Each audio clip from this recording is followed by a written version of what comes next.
Love is the highest vibration, but how can you love your life when it sucks? You look around you and all you see is happy people. You've tried to find it in your own life, but the effects are either temporary or non existent. You quickly lose motivation and go back to your sad, unfulfilling life. Actively working on your physical, mental, emotional life is crucial for a happy life. None of that matters if you can't dance with your demons, which is why in this video I will be sharing with you a 6-step framework on how to fall in love with the negative parts of life and how to grow through what you're going through. Hi there, I'm Ollie, here to help you glow from the inside out. It's easy to love our lives when everything is sunshine and rainbows, but when the storm comes, that's where the challenge is. What you don't realize is that hardships are like the Chinese finger trap. The more you resist, the tighter the chokehold it has on you. The worst part, you don't even realize how you're resisting, which is why you probably feel stuck and suffocated despite you trying to be better for yourself. The only way to free yourself from the Chinese finger trap is to push your fingers together, which is where the first step is to harness the storm. The most relatable example I can give for this is Billie Eilish. Billie Eilish went from putting spiders in her mouth and crying black tears to being one of the most renowned pop stars in today's world. I've been a diehard fan of Billie Eilish from like 2019, but I'm even more inspired by her story. She has shared her mental struggles such as depression. When she was starting out, she was one of the most out of pocket artists I could find. But through that, she managed to build a name and a brand for herself that was so unique to her that no one else could replicate. Her struggles were her inspiration, and through that, the world got to hear her story. She embraced who she was, and despite it being so out of pocket, it worked. You know why? Because no one can give the world what you can. The rut that you're stuck in could be the very thing that completely blesses your life in the future in ways that you definitely cannot see now. Imagine if diseases never had symptoms. We would never have a reason to go to the hospital. Our sadness isn't something to run away from, it's just showing us that we need to improve somewhere. And while you're improving it, you will discover so much positivity. One day you'll make it out of there, even if it takes all night or 100 years. Now you're probably like, but Ollie, I have no passions and I definitely don't have an angelic voice. Well, I'm here to tell you, you don't find your passion finds you. But you have to position yourself where it can find you. More on that later. Number two, step out of your mental prison. Your dominant thoughts throughout the day are probably, I've tried to make a good life for myself, but nothing works. I have no motivation. Even if I'm to make something out of myself, I can't be consistent enough to get it. The only person who decided that was you. Back in high school, I couldn't care enough to hide how angry I was at the world. My math teacher, who we barely spoke outside class, checked up on me. I really didn't feel like talking about it, but she said something that has stuck with me until today. 90% of your thoughts are recycled every day. Imagine a bowl of balls. Try say that 10 times quickly. You have 9 red balls to represent your negative and one single blue ball to represent the positive. What you've been doing is taking the 90%, which may or may not have the red ball, and adding it to a new ball, which is the next day. And then the 10% that you have control over, you continue filling it with red balls. And then you wonder why every single time you feel so sad and unmotivated. You have this chance of changing your mindset ratio every single day, but you still choose the negative. What if every single day that 10% was changed to something positive? And over time, those red ones will be left in the old bowls. And you've probably already been told to see manifestations, have a positive mindset, replace every negative thought with a positive one. The truth about healing is that there's no one step process to it. And this clip illustrates that perfectly.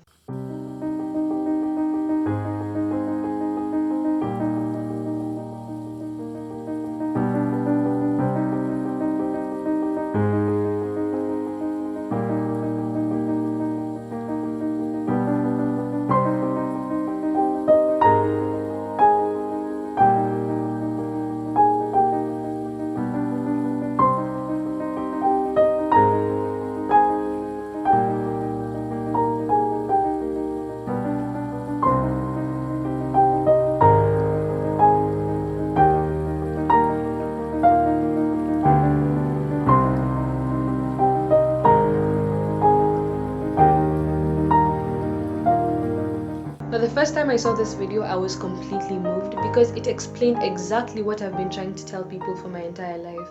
It explained the pivotal moment that was in my healing journey. When you're starting out, you may not see any change, but the thing is, you need to keep doing it despite whether or not you're seeing any change. All you feel is this heaviness in your neck and you can't help but cry. This is a very common phenomenon. It's okay for you to feel like this, especially when starting out. Affirmations will seem to do more harm than good, but the truth is, for you to insert the positive, the negative has to come to the surface for you to free yourself from it. We try to feel happy without addressing why we're sad. We try to be free without breaking the chains that are holding us hostage. We try to be beautiful but never take the time of day to maintain ourselves. Regardless of how you're feeling, flip the script. Turn your negative thoughts into positive ones. Over time, you realize you have more happy moments than sad ones. That 1% is something to hold on to and say, if this happened once, it can happen again. Step number 3, put on a fresh pair of glasses. Have you ever wondered why in debates, most professionals can argue for and against the motion? There's this picture that shows two people standing on opposite sides and have their number 6 or 9 written next to them, and they're both arguing that it's either a 6 or a 9. Reality as a whole is so complex, and as humans, you can only understand a fraction of it at a time. Which is why the concept of perspective is so important. You're not stupid, there's just a lot of room for improvement. Now, I know that's a very dangerous statement to use, but think about it. You could think, I'm inconsistent, but are you sure the standards you're setting are not too high for you? Consider this. You're trying to incorporate something completely new into your life. You're trying to do it consistently for, say, 30 days. You have a mind that is actively fighting against you. So, of course, you're not going to give 100% every single day. And what if you just toned it down? Redefine what consistency means to you. When trying to build consistency, first, make it simple. Make it so simple that it is embarrassing for you not to do it. If you want to start working out, tell yourself that you're going to do jumping jacks every single day for 1 minute for the next 30 days.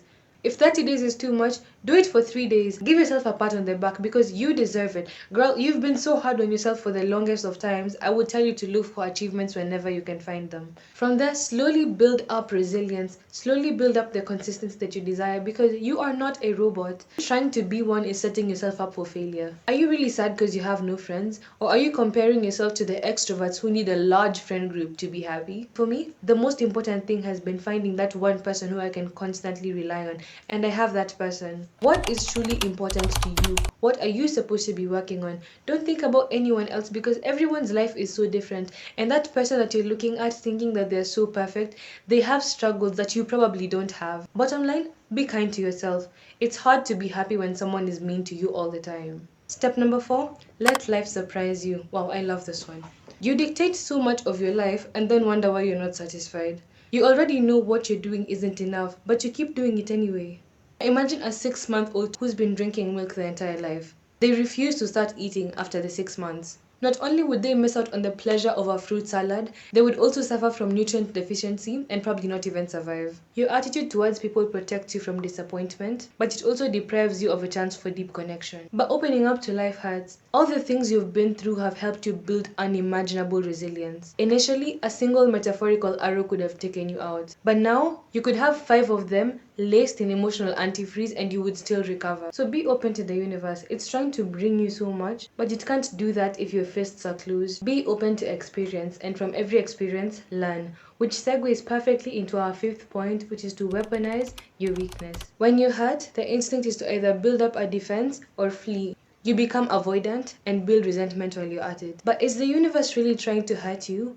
Or is it giving you an opportunity to be better? There's this art called kintsugi where a broken pot is fixed with gold. This makes the pot become more valuable. Unfortunately, in this world, we learn through experience. When you're young and naive, you really don't ask for too much. From friends, all you need is a good time. But over time, they start talking about you and emotionally abusing you. Some people will try and salvage the friendship, but whether or not that happens, you'll reach a point of resentment and cutting them off. Setting such boundaries is a good thing. But what could make it even better is learning how you got there in the first place, analyzing the situation to realize how exactly you can avoid such circumstances. Here you'll build up your standards to the point where vibes aren't enough, kindness isn't enough.